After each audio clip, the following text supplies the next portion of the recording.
todas essas ilegalidades agora estão, graças a Deus, chegando lá fora. É muito importante, tá, gente? Muita gente vê essas denúncias que chegam lá nos Estados Unidos, que chegam na Europa e acham que isso não faz diferença. Faz sim. Tivemos um encontro em Londres, tá, que teve essa denúncia dessa censura que está acontecendo aqui no Brasil, tá? E inclusive falando também de todas as ilegalidades aí dos presos do 8 de janeiro. E quando se mostrou, né, a situação daquela mãe, a Débora Rodrigues dos Santos, que está presa há 15 meses sem denúncia pelo ministro Alexandre de Moraes por pichar com batom a frase "perdeu o mané" na estátua que representa a justiça, na frente ali do STF, né? Ela é mãe, inclusive, de 2 crianças. E também se falou também do caso do Clériston, que morreu sob custódia da justiça em novembro. Teve um participante desse evento lá em Londres que disse o seguinte: que caos, que situação, eu não gostaria de estar no seu país. Foi o que um administrador de um fundo filantrópico falou para a Gazeta do Povo. Então vocês vejam, graças a Deus, essas informações estão chegando lá fora. Então tem que ter congressos, tem que ter esses encontros, esses eventos onde todas essas denúncias sejam expostas. Tá? Essa pressão internacional, ela é muito importante, Berenice. Com certeza. E eu acho que já é um grande avanço isso que a gente está tendo, né? Inclusive, a gente está acompanhando o prazo que foi dado para o ministro Alexandre de Moraes, né, que ele precisa responder. Não sabemos ainda se vai responder, se já respondeu, a gente ainda está atualizando essa situação, mas já é um sinal, porque as coisas foram avançando aqui no nosso país, né?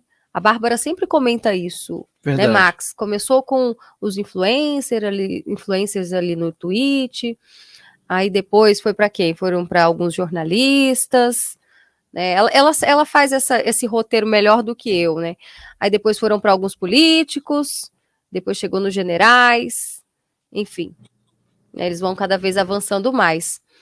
E, quem sabe, uma repercussão internacional. O próprio Paulo Figueiredo falou, né, sobre o Brasil correr riscos de sanções a partir do momento que Trump assume a presidência da República. Se ele de fato for eleito este ano, as coisas vão mudar, Max. Pois é, essa é a nossa esperança também, né? Eu acredito que sim, tudo indica que o Trump vai ser eleito. A gente não sabe, a não ser que aconteça alguma coisa, vocês sabem bem do que eu estou falando, né? Mas a tendência é sim que ele seja eleito. E não é porque a gente está torcendo para que o Brasil sofra sanções, não é isso. Mas a partir do momento em que um país começa a sofrer sanções, assim como a Rússia já sofreu tantas sanções, né, de países importantes na Europa, enfim. Então, isso tem um peso cada vez maior, e isso acaba instigando outros países e pressionando as autoridades brasileiras a ver que estão indo por um caminho errado, que precisam, né, voltar atrás em muitas coisas que estão acontecendo e evoluindo gradativamente aqui no país. Uma delas é o ativismo judicial. Cogos. Berenice, isso é muito importante que você falou, porque a esquerda, durante o governo Bolsonaro, queria que os Estados Unidos, sob o Biden, interviesse militarmente no Brasil. Eu me lembro que eu fiz uma denúncia contra o Felipe Neto por causa disso. O Felipe Neto falou: Biden, por favor, manda aqui as suas forças para intervir no Brasil e tirar o Bolsonaro. Isso, no meu entender, é uma incitação, uma violação da soberania nacional. É muito grave. Ele estava pedindo para uma potência estrangeira acabar com a nossa soberania e nos invadir.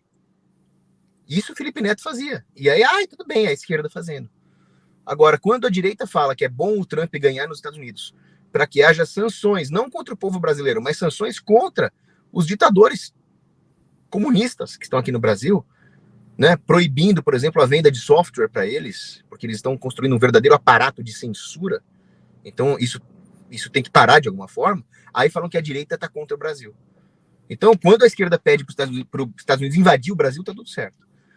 Agora, quando a direita quer que alguma coisa seja feita nos tribunais internacionais contra os comunistas que usurparam o poder no Brasil, aí não pode. Então, mais uma vez, 2 pesos, 2 medidas. E a culpa é de quem aplaude essa ditadura comunista. Por exemplo, eu fui numa manifestação domingo a favor dos bebês, contra o aborto. Aí eu tava com o boné do Bolsonaro. Aí eu parei numa padaria e tinha uma feminista comunista lá, petista, que começou a gritar: inelegível! Inelegível! Aí eu fiquei pensando o seguinte: ela tá aplaudindo uma ditadura. Ela acha que inelegível é o xingamento pro Bolsonaro? Ele não cometeu nenhum crime para ser inelegível. Então ela tá aplaudindo uma ditadura que censura a oposição e torna ele inelegível. Ela tá aplaudindo isso. Esse é o problema. E esses mesmos que aplaudem a ditadura comunista vêm falar que nós da direita somos paranoicos quando falamos que estamos numa ditadura comunista. Quando o Fidel Castro tomou o quartel Moncada e deu um golpe comunista em Cuba, que resultou em 70, 80 anos de atraso e destruição e fuzilamento de padre, os estudantezinhos falaram: ah, não, isso não é comunismo. Ele só está fazendo um governo mais socialmente justo, é justiça social, não sei o quê. Eles falaram que Fidel Castro não ia ser comunismo, que era paranoia da direita, em Cuba. E agora estão falando a mesma coisa no Brasil. Ou alguma coisa tem que ser feita urgente, com pressão popular, com denúncias internacionais, ou o nosso destino vai ser a venezuelização. Não adianta tentarem te impedir de assistir os meus vídeos. Nós sempre vamos dar um jeitinho para que você fique por dentro de tudo que tá rolando. E agora você pode ter esse acesso a todos os meus conteúdos com o aplicativo da nossa família. Com o app do Te Atualizei, você vai ter acesso no seu celular a todos os conteúdos que eu faço para te atualizar com o rumo óbvio das coisas. Vai ser só um clique para você assistir a tudo isso aqui. Os meus vídeos exclusivos que eu faço no sofá, as edições especiais do News, o meu jornal semanal, documentários sobre temas de política, podcasts, entrevistas e muito mais. Por enquanto, o app está disponível apenas para quem tem Android, mas daqui a pouco vai sair a versão para iPhone. Libere seu acesso a todos os meus conteúdos que estão disponíveis somente na minha plataforma.